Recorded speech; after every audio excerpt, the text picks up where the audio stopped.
Ahsoka episode 7 dropped last night, and it is probably one of the worst episodes of Star Wars TV we've seen. It makes you constantly say, this is stupid. I mean, I was literally saying this almost every single scene of the episode last night while I was watching it. But let's get into this here. The episode opens with General Hera Syndulla standing in some kind of committee hearing where she gets lectured again by Senator Xiono about attempting to stop escaped prisoner Morgan Elsbeth from locating Grand Admiral Thrawn and returning with him to wreak havoc on the New Republic.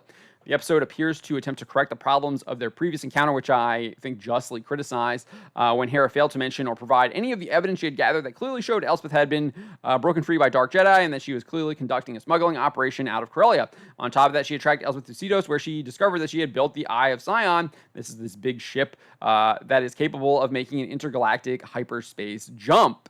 So we get this. It's all in a report that Hera writes that Xiono is looking at. But while he has all of this evidence and report, he decides to reject all of it in favor of lecturing Hera.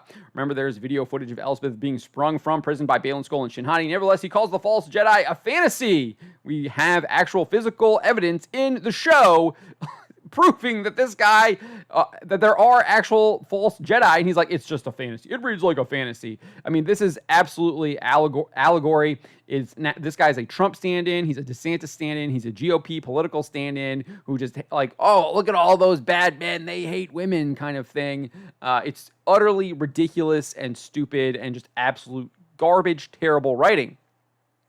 Furthermore, when Hera claims Elspeth is working as part of the Imperial Remnant, Xiono rejects this. Even when Carson Teva points to Gideon's actions on Mandalore, he scoffs, claiming he's an independent warlord. That's Xiono saying that. Like, oh, he's an independent warlord. He's not actually working with other Imperial remnants. However, this is exactly how Palpatine broke up his empire after he dissolved the Senate. These people should know this. Mon Mothma was part of the Senate that was dissolved by Palpatine.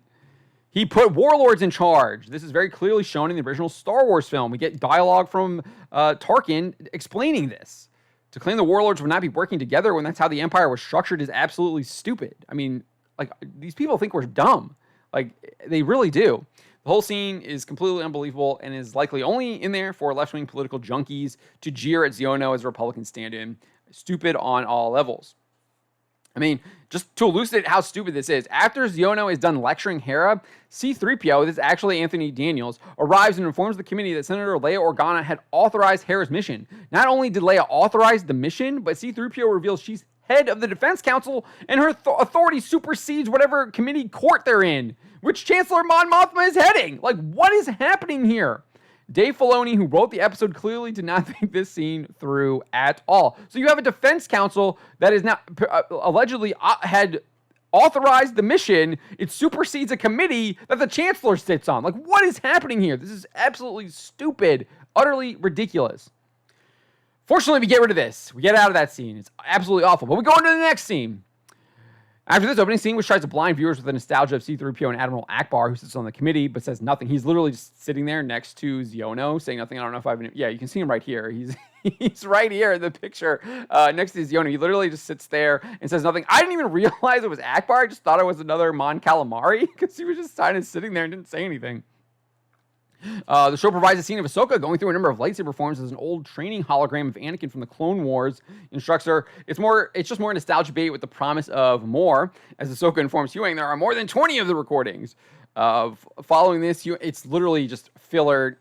There's nothing there. It's just Anakin training her, and it's like nostalgia, like Ahsoka, like, oh, he's such a great master, and it's like, what is going on here? Like, I guess she's like reconciling with Anakin or something by listening to the training, because I guess that's what she learned in the whatever dream sequence she had in like episode 5 or whatever it was. But you have to make headcanon leaps to like figure that out. It's not clear that if that's what they're trying to do, but it just feels like filler. Cut it out. Didn't need it. Following this, Huyang informs Ahsoka they are about to come out of hyperspace and lectures her about her gamble of riding the Star Whales to whatever their destination will be. This piece of dialogue only makes sense if you ignore the idea that Sabine did not inform Ahsoka of the map and where it led to when she first unlocked something. It's something the show has done. Like, they've ignored that. Like, remember, I think it's the first episode or second episode or whatever. I think it's the first episode. Sabine literally unlocks the map. It shows the thing, and then they completely ignored that for the rest of the show. And like, you had to use it on the relic thing on Cedos in order to figure out where it was. And they had all the countdown to unlock the actual thing where Sabine had already unlocked it and could have just informed Ahsoka like where it went. Because remember, she was out there looking up in the up at the stars to like trace where it was and everything like that. I mean, it's absolutely stupid. I didn't even like Huang even saying this, and I know this is something that a lot of people have criticized. Like, she's just going on the scandal; she doesn't know where it is. People like this is criticisms that people have been giving. I probably made this criticism in the past too, but I don't really like it coming from Huang because he's literally a guy who's around Jedi all the time who trusts in the Force, and Jedi make these decisions based on their feelings and trust in the Force. So he should have been used to that. I just didn't like the criticism coming from him. It would have been better off coming from someone like Hera or Mon Mothma or something like that. I don't know, some other character other than someone who literally has spent their entire life, because I don't want to say life because he's not a robot, but entire time being around. He's around Jedi. It's stupid. Nevertheless, the Star Whales arrive at Peridea. So. Oh, of course, they arrived. There was no worry for that. It was literally, again, he always like, it's almost like a callback too, to where you have the droid saying like, oh, these are the odds and they're terrible. So you have some kind of like key jangling member berry stuff there with that in that scene with the robot. Nevertheless, the Star Whales arrive at Peridea, where Ahsoka and Huang quickly discover that Thrawn's forces have mined the surrounding space. And the mines do absolutely no damage to the Purrgil, let alone Ahsoka's ship. Someone pointed this out already in reaction to this. I didn't even think about this, but they're actually mining space. Like, space is absolutely massive, right? And they're trying to, like, figure out where the Star Whales are going to leap out at. Maybe there could have been a piece of dialogue where they know where the Star Whales jump out at based on their habits and stuff like that, that they were actually going to be mining it. Because remember, the only thing we got was, like, Thrawn telling Elsbeth to destroy the Purrgils with prejudice, and instead we have like a giant minefield that they've put out there, and then obviously the Purrgils are getting hit, absolutely no damage. Ahsoka decides to fly out. She's trying, like, the mines don't do anything. The mines are like absolutely no damage whatsoever. Ahsoka is completely protected from them. Doesn't damage the ship whatsoever. The Purrgils decide to like nope out. They just jump off into hyperspace or whatever, go somewhere else. Who knows if they're going back to where they came from or whatever. It's weird because I thought the whole point of them going there was to die. So again, it's stupid. It doesn't really make any sense. But we don't even see the Eye of Sion engage the ship. You don't see them using the turbo lasers or anything like that. The ship doesn't try and engage Ahsoka or whatever. Instead, they deploy the fighters that did absolutely zero damage. I mean, we saw, what is it, episode 3, where they're actually hitting Ahsoka's ship that had zero power and making direct hits with the ship, doing absolutely no damage to it. So to expect me to think that these ships are going to do any kind of damage to Ahsoka now, it's not going to happen, right? It's stupid. And if you actually thought that anything was going to happen, I question whether or not you, I question whether or not you've actually been paying attention to the show. Regardless, Ahsoka does try to avoid them by heading into a debris field. Oh, more member bears. Remember when Han Solo did that in Empire Strikes Back? This is to Thrawn's liking, and as he orders the fighters to pull off to let Ahsoka hide in the debris field. Elsbeth's role in the series has now been reduced to questioning everything Thrawn does. So after he makes this decision, she's like, why are you doing that? This doesn't make any sense. And so he then explains to her why he's doing it. And again, that's the only reason why she's doing it.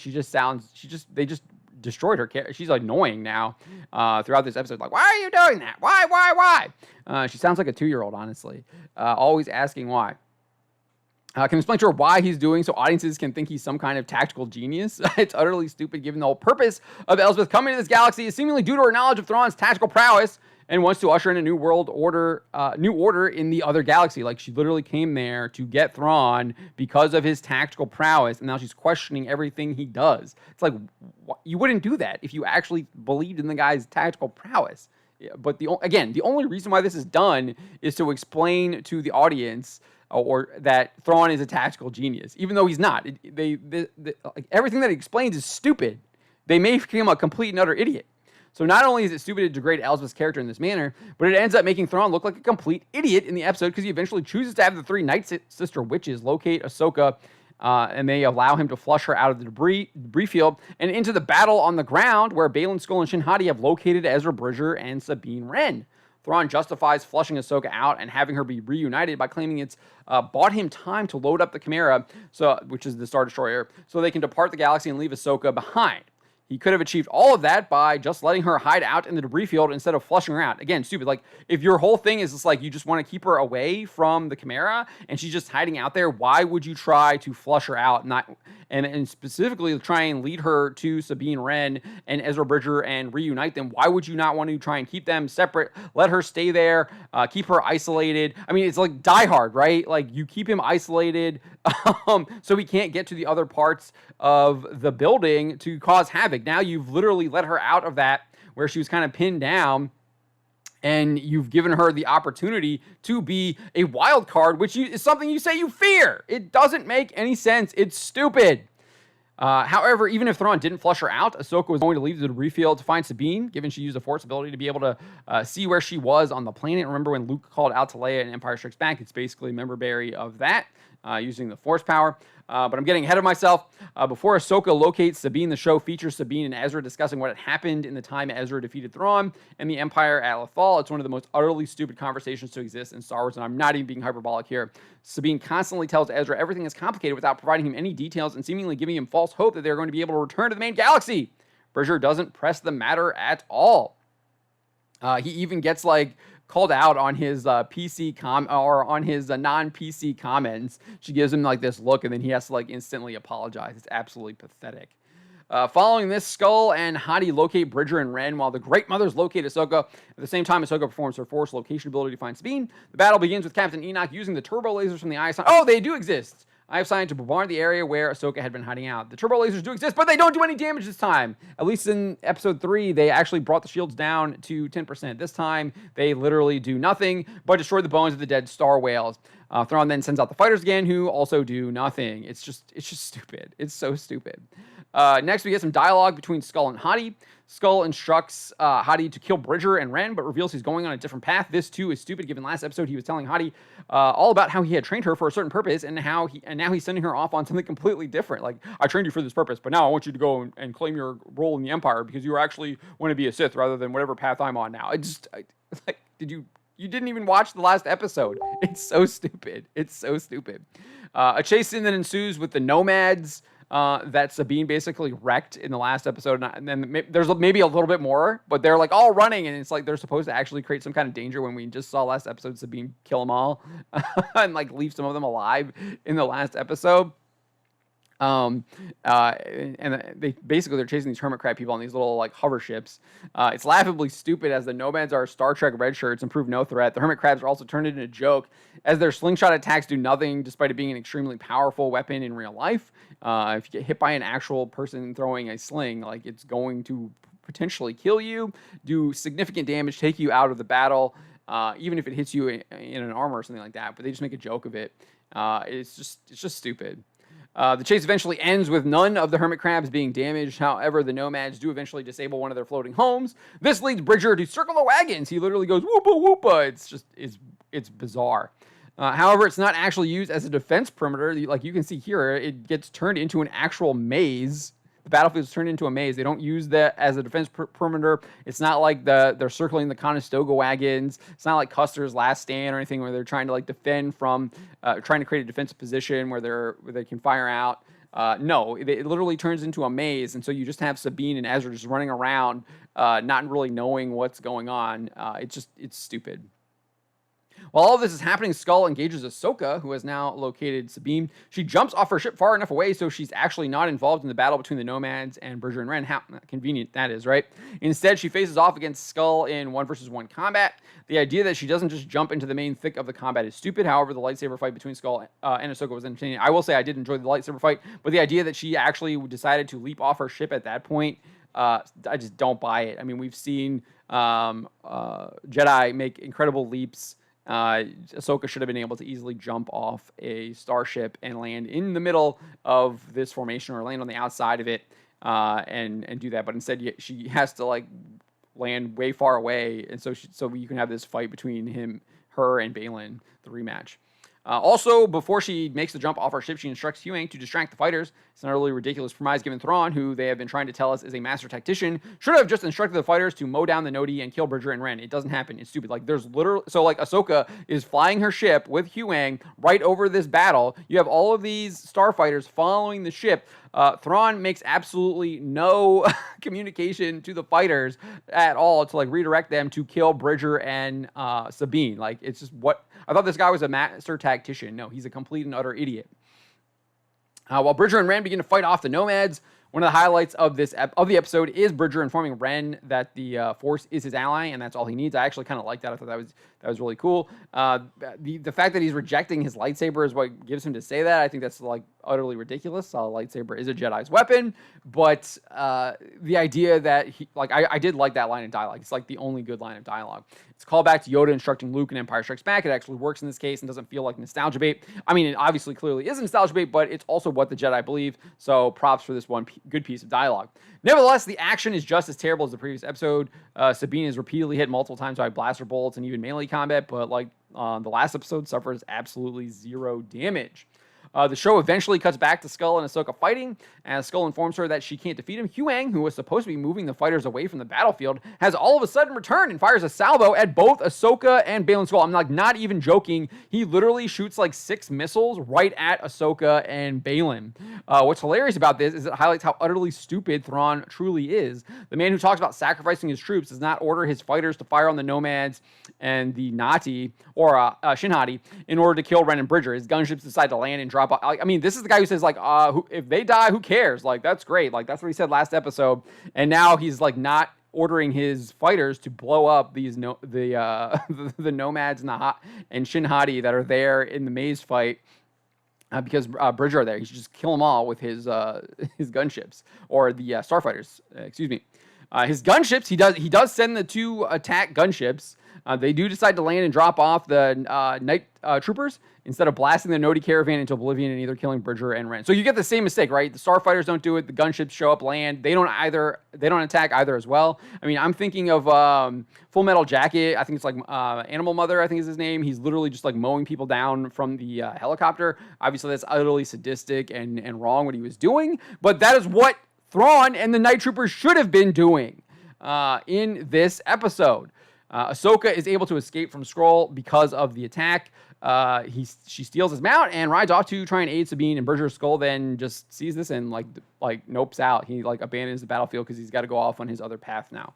The night troopers finally arrive on the battlefield and quickly surround Bridger and Sabine Wren. However, instead of actually engaging in their mission, which is to kill them, they just stand around. Like literally, like you can see right here, they're just standing. Like, look, they're surrounded. Like these guys right here are just standing here with their guns already pointed. They eventually surround them and they still stand there. It's so stupid. Not only do they just stand there, but Shinhati then decides to tell them to destroy Bridger and Ren, and they still just stand there. Like they just stand there. And when she commands them again to kill them, they still refuse to fire and just stand there. They finally attack after Ahsoka rides in and force blasts 3 of them. So Ahsoka rides in on her little howler mount, force blasts 3 of the stormtroopers, and that's when they just decide to start firing. It's so stupid and contrived.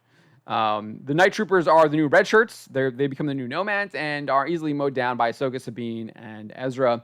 Thrawn then calls off all his troops and claims the losses he suffered are acceptable because it bought them time to load up the ship. It's like, why didn't you just use your starfighters or the gunships to just blast them into oblivion? However, as mentioned above, it's an utterly ridiculous claim, given he could have just left Tano in the debris field, blew Bridger and Ren to bits, and still loaded up the ship. Instead, he's united them all, lost a number of night troopers, as well as his mercenaries, Baylan Skoll and Shinhati.